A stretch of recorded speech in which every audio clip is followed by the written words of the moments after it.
Yeah. Does any kind of connection or becoming arrow into something?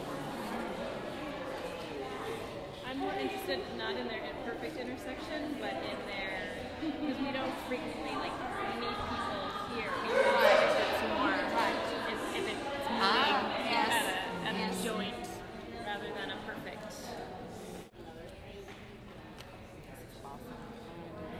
Maybe another little. Nice, beautiful, beautiful. So working, you guys are getting a conversation with each other with elements and an idea that holds them together. Beautiful. Things that, let's go overall, things that you notice in the organization of the work. Anybody can speak to that. Things that you notice that you're curious about that catches your attention of each other's work, and then each group can speak really quickly about how it came together, what you're thinking about. So anything that anyone notices or catches your attention across the board, and something in particular, something you like, something that you wonder about, those kind of things that you notice. Anyone call it out. Sense of like flow. There's some kind of flow to each one of these. Your eye travels a certain way, I think, on each one of them. The infectiousness of the three-dimensionality of things as they begin to kind of get more and more and bigger going across. Our idea was bridging neighborhoods together.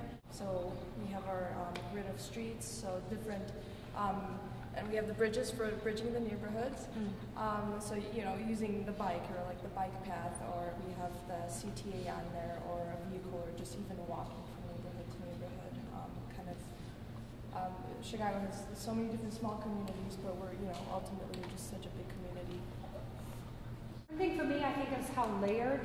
If you've been in Chicago a long time, how layered this is, and how layered also your experience of the city. I feel like I've lived through 10 lives in Chicago, and layers upon, you know, layers of memories. Lots of monuments, architectural places, homes have been torn down, and so they exist only in memory, but still this kind of layered.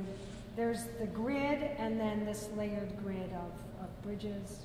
Yeah, nice. Especially the last 10 years, you have a redefinition for some neighborhoods. It's incredible how fast, you know, raise all the culture, all the situation of the population will move. We first started thinking about it very geographically, like where our different shapes might fit in the city, and then we kind of looked at our negative spaces and actually then used our negative spaces instead as kind of this border, essentially, for our vision, and that a lot of people sometimes have this idea that Chicago can be a negative space, that have a lot of violence, there's a lot of negative things that maybe surround this idea of who we are all together, but how we kind of play with those things intermingled in there is really where a lot of the beauty is. And just we railroaded over Willis Tower. So we wouldn't railroad over Sears Tower.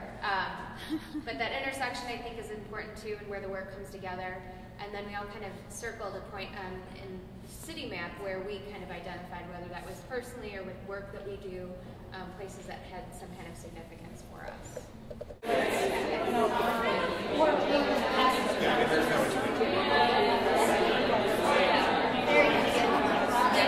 My third graders will work on mapping and position and motion, and they'll take a map from their classroom that then I transfer into choreography using different levels of space and, you know, taking the movement of hard lines, soft lines into pathways. Beautiful.